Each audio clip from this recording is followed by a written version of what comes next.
sejahtera bagi kita semua. Perkenalkan, nama saya David Erikson Utazulu, NIM 2003060069 dari kelas peternakan C. Dengan mata kuliah praktikum produksi ternak unggas dengan dosen pengampu Ibu Tati Vidianasari, SPTMP, program studi peternakan Fakultas Pertanian Universitas Sumatera Utara.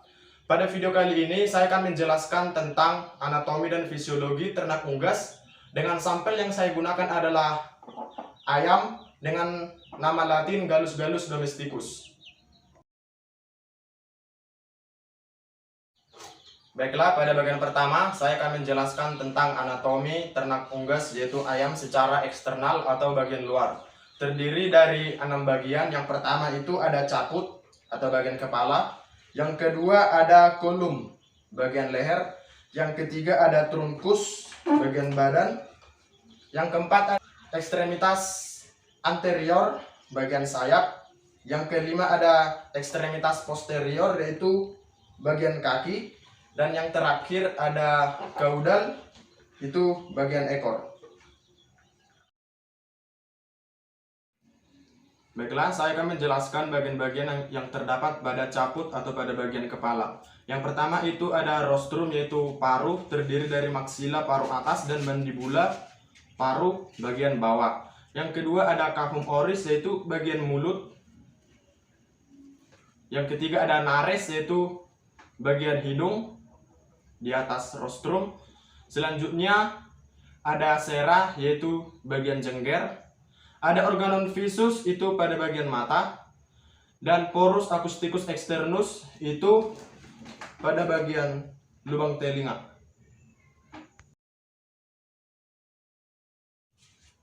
Selanjutnya saya akan menjelaskan kolum. Kolum atau bagian leher adalah bagian yang menghubungkan antara caput kepala dengan trunkus atau bagian badan. Selanjutnya ada trunkus. Trunkus atau bagian badan diselimuti oleh bulu yang tebal. Di badan terdapat 2 jenis ekstremitas, yaitu ekstremitas anterior, bagian sayap, dan posterior, bagian kaki. Baiklah, selanjutnya saya akan menjelaskan tentang ekstremitas anterior. Ekstremitas anterior terdiri dari humerus atau tulang lengan atas. Lalu ada radius, tulang pengumpil. Ada ulna, tulang hasta yang saling berdempetan. Lalu ada ossa carpilla, yaitu tulang lengan bawah. Dan yang terakhir ada digiti di bagian ujung. Terdapat 3 buah. Baiklah, selanjutnya saya akan menjelaskan tentang ekstremitas posterior. Yang pertama ada femur atau tulang paha. Yang kedua ada patella, tulang lutut. Lalu ada tibia tarsus pada bagian depan. Lalu ada tulang fibula atau tulang betis pada bagian belakang. Lalu ada carpo metatarsus, yaitu adalah tulang pertemuan antara pergelangan kaki dan tulang telapak kaki pada bagian bawah, agak menonjol. Dan yang terakhir adalah phalanges atau jari kaki. Terdapat 4 buah pada unggas. Berdasarkan letaknya, bulu terbagi atas beberapa bagian. Yang pertama adalah tetrices, yaitu bulu yang menutupi badan. Ada rectrices yang menutupi bagian ekor atau terdapat pada pangkal ekor. Lalu ada remiges yang menutupi bagian sayap. Lalu ada parapterum, adalah bulu yang menutupi bagian bahu pada ayam. Dan yang terakhir adalah alaspuria, yaitu bulu-bulu kecil yang terdapat pada ekstremitas anterior. Baiklah, saya akan menjelaskan tentang jenis-jenis bulu dan bagiannya yang melekat pada tubuh unggas. Yang pertama ada plumae, seperti ini. Ini adalah bulu plumae yang terdiri dari kalamus. Kalamus adalah bagian yang menempel dengan folikel kulit. Lalu ada rachis. Rachis adalah lanjutan kalamus. Lalu ada vexillum pada bagian ini. ukurannya panjang, dan ada burbulae yaitu bendera yang terdapat pada vexillum. Selanjutnya adalah plumulae seperti ini. Plumulae hampir sama dengan plumae, tetapi yang plumulae ukurannya lebih kecil, ukuran rasisnya lebih pendek, dan burbulainya juga lebih halus dan lebih pendek. Yang selanjutnya adalah Phyloplumae, berbentuk sangat kecil dan bentuknya seperti pohon beringin. Baiklah, selanjutnya saya akan menjelaskan tentang anatomi ternak ayam secara internal atau bagian dalam. Yang pertama, saya akan menjelaskan tentang sistem pencernaan. Sistem pencernaan pada unggas diawali dari cavum oris atau mulut dan berakhir pada kloaka. Makanan akan dipatuk oleh ayam melalui rostrum yaitu paru, lalu masuk ke cavum oris yaitu mulut. Di dalam mulut terdapat kelenjar saliva dan mukosa yang digunakan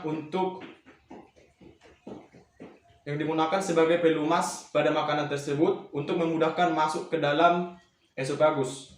Dalam proses masuknya ke esofagus, makanan didorong oleh lidah. Selanjutnya adalah esofagus.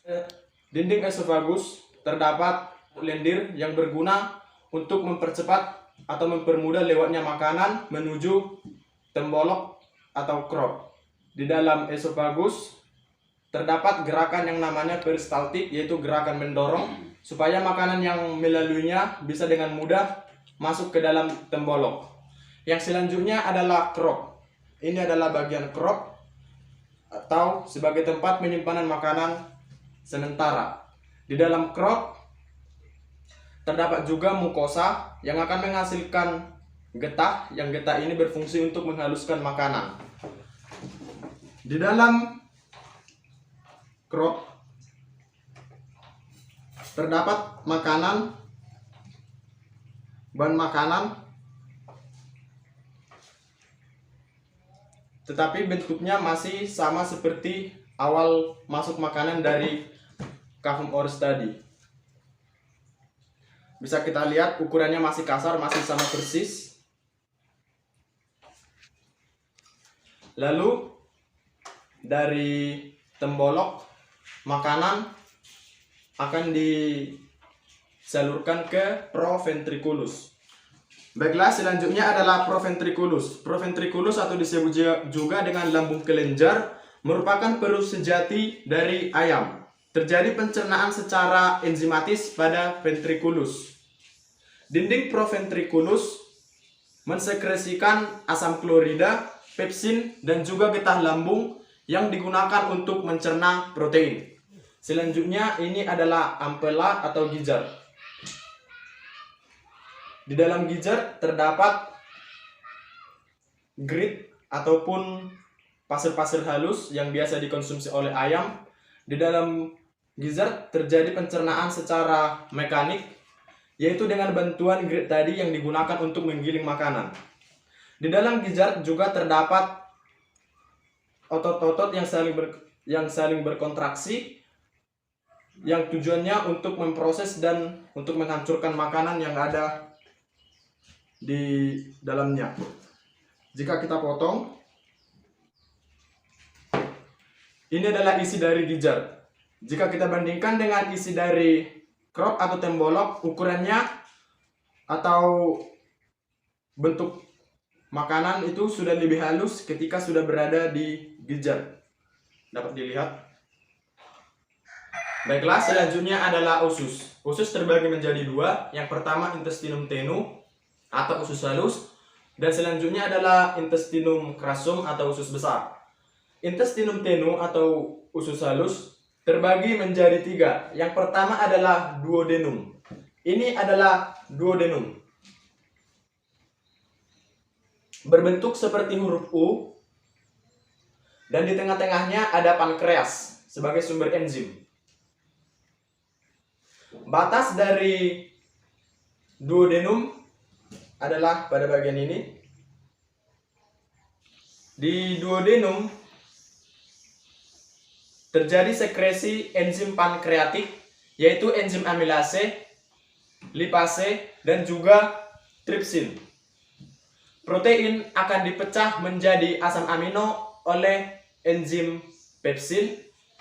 Lemak akan diubah menjadi asam lemak dan gliserol oleh enzim lipase. Dan yang terakhir ada karbohidrat yang akan diubah menjadi monosakarida dan disakarida oleh enzim amilase. Serat kasar yang terdapat pada makanan tidak akan diproses di dalam duodenum, tetapi akan langsung disalurkan ke organ pencernaan terakhir, yaitu pada organ intestinum crassum atau usus besar. Baiklah, setelah dari duodenum akan dilanjutkan ke jejunum. Ini adalah jejunum dan batasnya sampai pada ini. Ada ujung yang bernama vesicle di ventriculum. Selanjutnya adalah ileum. Ini adalah ileum. Batasnya adalah pada bagian ini. Percabangan, ada 3 percabangan. Yang selanjutnya adalah cecum. Cecum atau usus buntu. Pada ayam terdapat 2 buah. Cecum atau usus buntu berfungsi sebagai tempat pencernaan secara fermentasi dan juga mengatur jumlah kotoran yang akan masuk ke dalam usus besar. Baiklah, selanjutnya adalah intestinum crassum atau usus besar. Ini adalah intestinum crassum atau usus besar, atau bisa juga disebut dengan kolon. Kolon adalah tempat reabsorpsi air dan juga penyerapan air yang berfungsi sebagai penyimbang kadar air dalam tubuh unggas. Selanjutnya adalah kloaka. Kloaka adalah tempat pembuangan kotoran setelah melalui semua proses pencernaan yang terjadi. Baiklah, saya akan menjelaskan ada beberapa organ tambahan dalam pencernaan. Yang pertama itu adalah hepar atau hati. Hepar atau hati dalam proses pencernaan berfungsi untuk menghasilkan cairan empedu. Cairan empedu ini akan ditempatkan di kantung empedu. Ini adalah kantung empedu berwarna hijau. Kantung empedu ini berfungsi untuk mengaktifkan enzim lipase. Dan cairan empedu yang terdapat pada kantong empedu ini berfungsi dalam proses pencernaan, memecah lemak, dan juga metabolisme tubuh yang lainnya. Lalu ada pankreas. Pankreas terdapat di lipatan duodenum. Pankreas berfungsi menghasilkan enzim yang akan disalurkan ke intestinum tenue atau usus halus, terutama pada duodenum, pada bagian ini. Baiklah, saya akan menjelaskan tentang pencernaan karbohidrat, protein, dan lemak. Pencernaan karbohidrat pertama kali itu terjadi di kahum oris atau mulut dan juga di crop atau juga disebut dengan tembolok. Yang kedua, pencernaan protein. Pencernaan protein pertama kali terjadi di ventriculus dan masuk ke intestinum tenue. Yang terakhir adalah pencernaan lemak pertama kali terjadi di intestinum tenue karena baru di intestinum tenue ini dapat disekresikan. Baiklah, selanjutnya saya akan menjelaskan tentang sistem reproduksi pada unggas, yaitu sampel yang saya gunakan adalah ayam, yaitu ayam jantan. Ayam jantan memiliki 2 testis. Bisa dilihat di sini. Ada sepasang testis berbentuk seperti kacang dan berwarna kekuningan. Di dalam testis terdapat tubulus seminiferus yang akan menghasilkan sperma. Lalu di bawah testis ada epididymis. Epididymis ini adalah saluran untuk menyalurkan sperma. Lalu ada vas deferens. Pada bagian ini ada sepasang kanan dan kiri yang juga sebagai tempat penyaluran sperma sebelum disampaikan ke vesika seminalis dan juga kloaka. Lalu ada vesika seminalis. Terdapat pada ujung dekat kloaka. Ini adalah sebagai tempat berlabuhnya sperma yang telah diedarkan oleh testis dan organ yang lainnya. Lalu yang terakhir ada ductus deferens sebanyak satu pasang. Fungsi dari ductus deferens ini adalah sebagai tempat penampungan sperma sebelum diejakulasi. Ada sepasang. Baiklah, saya akan menjelaskan sistem reproduksi pada ayam secara keseluruhan. Di dalam tubuh ayam betina terdapat infundibulum, yaitu organ yang menangkap ovari. Lalu ada magnum, tempat mensekresikan albumin kental. Proses pembuatan atau pembuahan yang membuat telur menjadi fertil, yaitu spermatozoa yang berasal dari ayam jantan sudah harus berada di lekukan magnum atau menunggu sel telur dari ayam betina. Kalau tidak, maka telur yang akan ditelurkan nanti akan bersifat infertil atau tidak bisa ditetaskan, karena di lekukan magnum itu sudah terjadi pensekresian albumin atau sel putih telur. Albumin atau sel putih telur berfungsi untuk menjaga kuning telur dan melindungi embrio. Lalu telur akan disalurkan ke tuba fallopi. Tuba fallopi berfungsi sebagai tempat pengangkutan telur menuju uterus atau rahim. Selanjutnya telur akan dimasukkan ke rahim. Rahim atau uterus berfungsi sebagai tempat perlindungan dari sel telur yang sudah dibuahi tadi dan akan berkembang menjadi janin. Lalu setelah itu telur akan keluar melalui kloaka. Baiklah, selanjutnya saya akan menjelaskan tentang sistem pernapasan pada ayam. Yang pertama, udara akan masuk melalui nares atau lubang hidung, lalu masuk ke cavum oris pada bagian mulut, lalu dari mulut udara akan masuk ke laring. Lalu dari laring akan masuk ke trakea pada bagian ini. Bentuknya seperti bergelang. Lalu ada bronkus. Bronkus adalah dua percabangan yang menuju ke paru-paru kiri dan paru-paru kanan. Dan yang terakhir adalah pulmo. Pulmo atau paru-paru terdiri dari dua, paru-paru kiri dan paru-paru kanan. Di dalam paru-paru terjadi proses pertukaran CO2 dan O2. Selanjutnya saya akan menjelaskan tentang sistem peredaran darah pada unggas. Organ utama dalam sistem peredaran darah pada unggas itu adalah cor atau jantung. Di dalam cor terdapat atrium kanan dan atrium kiri, itu dindingnya tipis. Lalu ada ventrikel kanan dan ventrikel kiri, itu dindingnya lebih tebal dari atrium. Baiklah, selanjutnya saya akan menjelaskan tentang sistem saraf pusat pada ayam. Yang pertama itu ada cerebrum, bagian ini. Lalu ada cerebellum di bawahnya, ukurannya lebih kecil. Lalu ada medulla oblongata di bawahnya lagi atau ke belakang. Dan yang terakhir ada medulla spinalis atau biasa juga disebut dengan saraf tulang belakang atau sumsum tulang belakang.